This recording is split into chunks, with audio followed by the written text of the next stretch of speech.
ہم سب جانتے ہیں کہ سوشل اور ڈیجیٹل میڈیا پر فیک نیوز، جھوٹی خبریں، ڈس انفارمیشن اور مس انفارمیشن بہت عام ہے۔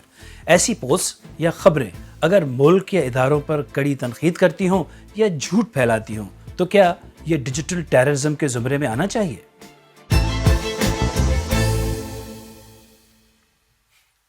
میں ہوں جاوید سمرو اور آج سیربین میں ہم اسی پر بات کر رہے ہیں کہ کیا سوشل میڈیا واقعی اتنا خطرناک ہو سکتا ہے کہ اسے ڈیجیٹل ٹیررزم کے طور پر ڈیل کیا جائے۔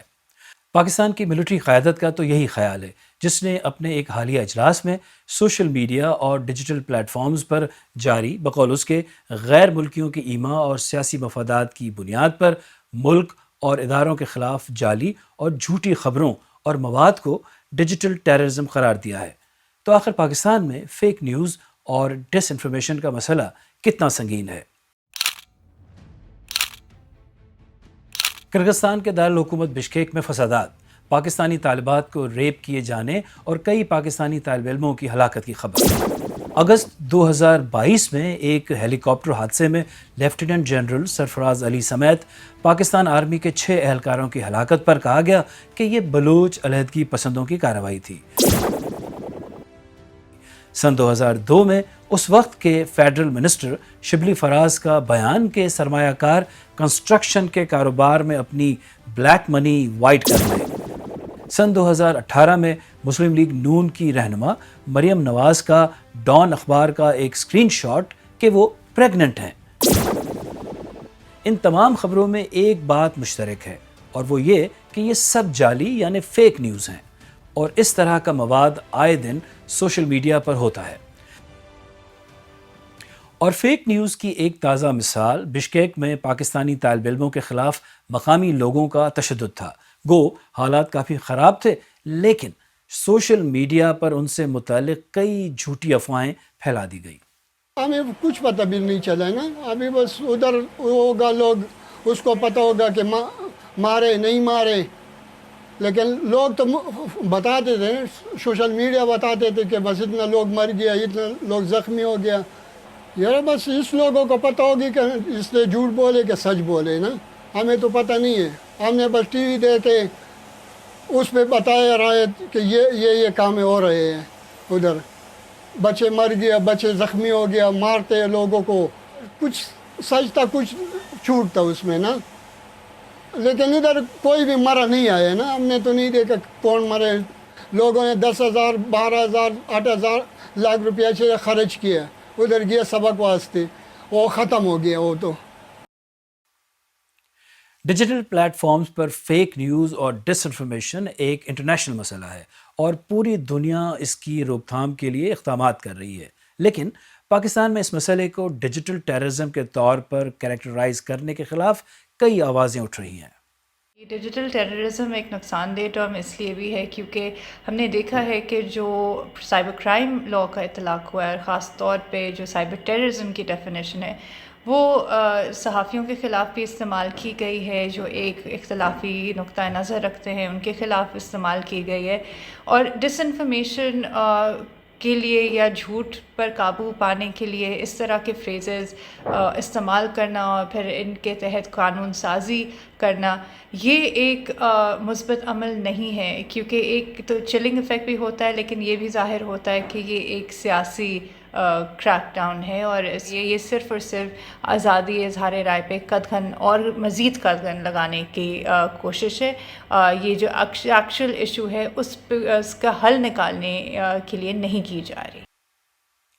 اس سٹوری کے دوسرے پہلوؤں پر بات کرنے سے پہلے اس کی تفصیل بتانا ضروری ہے کہ پاکستانی قوانین میں دہشت گردی یا ٹیررزم اور ڈس انفارمیشن کو کس طرح بیان کیا گیا ہے اور ان کی سزائیں کیا ہیں۔ 1997 کے اینٹی ٹیررزم ایکٹ میں دہشت گردی سے مراد حکومت عوام یا عوام کے کسی مخصوص طبقے یا مذہبی فرقے کو دھمکی یا شدید نقصان پہنچا کر اپنے مطالبات منوانے کی کوشش ہے، مگر بعد میں کئی دوسری سرگرمیوں کو بھی جرائم کی فہرست میں شامل کر کے اس کا دائرہ بڑھا دیا گیا۔ اس قانون کے تحت کم سے کم سزا 6 ماہ اور زیادہ سے زیادہ پھانسی یا عمر قید اور جرمانے کی حد 5 کروڑ روپے ہے۔ اس کے علاوہ investigation for fair trial act 2013 اور پروٹیکشن آف پاکستان ایکٹ 2014 بھی نافذ ہیں۔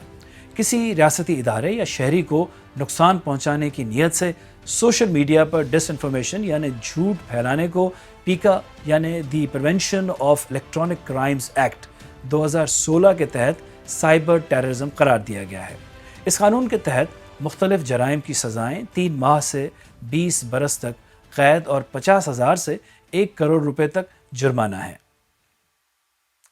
پاکستانی حکومت اور ادارے اس بات پر بھی تنقید کا نشانہ بنتے رہے ہیں کہ وہ فیک نیوز اور مبینہ دشمن پروپیگنڈا کے مسئلے کو بہانہ بنا کر روایتی میڈیا اور سوشل میڈیا پر مخالف سوچ اور بیانیے کو دبانا چاہتے ہیں۔ ڈس انفارمیشن یعنی گمراہ کن اور بدنیتی پر مبنی مواد کی تشہیر روکنے کے لیے حکومت نے کئی قانونی اور تکنیکی اقدامات کیے ہیں۔ اس کی تازہ ترین مثال پنجاب میں ڈیفیمیشن ایکٹ 2024 کا نفاذ ہے۔ وفاقی سطح پر the prevention of electronic crimes act 2016 پہلے ہی نافذ ہے اور اطلاع ہے کہ وزیر اعظم نے اس کے تحت national cyber crime investigation authority بنانے کی منظوری دی ہے۔ ملک میں social media platform X پر پہلے ہی پابندی ہے، جبکہ کبھی کبھی یوٹیوب اور انٹرنیٹ کو بھی بند کر دیا جاتا ہے۔ حال ہی میں انٹرنیٹ ٹریفک کی نگرانی کے لیے چین کی طرز پر فائر وال ٹیکنالوجی سے مدد دینے کی خبریں آئی ہیں۔ جنوری میں نگراں وزیر اعظم انوار الحق کاکڑ نے کہا تھا کہ جلد ہی ایک نیشنل فائر وال کام شروع کر دے گی۔ اس بات سے کسی کو انکار نہیں کہ جھوٹی اور گمراہ کن خبریں معاشروں اور افراد کے لیے سنگین نقصان کا سبب ہو سکتی ہیں، لیکن انسانوں کے بنیادی آزادی اظہار اور اختلاف کے حق کو دبائے بغیر کیا اس طرح کے مواد کا تدارک ممکن ہے؟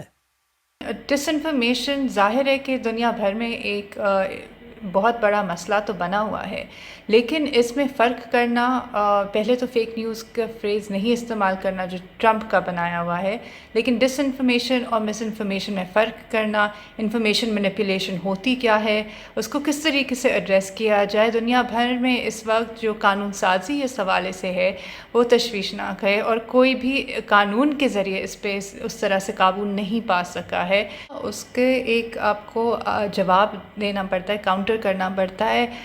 جس پلیٹ فارم پہ ہو رہا ہے، جہاں سے ہو رہا ہے، وہی اس چیز کی تصدیق کر کے اس کو پھیلانا پڑتا ہے، اور یہ فیکٹ چیکنگ کے ذریعے کافی حد تک کیا بھی جاتا ہے۔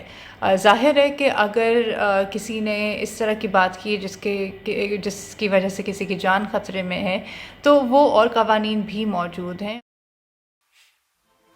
انٹرنیٹ اور سوشل میڈیا 20ویں صدی کی وہ دریافتیں ہیں جنہوں نے دنیا کو ہمیشہ کے لیے بدل دیا۔ پوری دنیا کنیکٹ ہو گئی ہے، بے آواز لوگوں کو آواز مل گئی، لیکن نئی دریافتوں کے نئے چیلنجز بھی ہوتے ہیں۔ سوشل میڈیا کے بھی چیلنجز ہیں، یہ بین الاقوامی چیلنجز ہیں اور ان کا حل بھی بین الاقوامی ہوگا۔ لوگوں کی آواز دبا کر، اختلاف کو ختم کر کے، نئے نظریات کے لیے اسپیس تنگ کر کے اگر حل تلاش کرنے کی کوشش کی گئی تو یہ ایک اور بڑے مسئلے کو جنم دے گا۔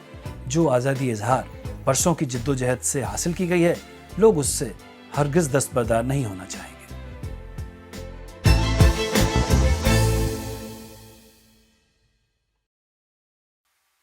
اگر آپ کو ہمارا پروگرام پسند آیا تو ہمارے یوٹیوب چینل کو سبسکرائب کریں، بیل آئیکن پر کلک کریں اور پروگرام کا لنک اپنے دوستوں کے ساتھ شیئر کریں، اور سیربین کی پرانی قسطیں دیکھنے کے لیے یہاں کلک کریں۔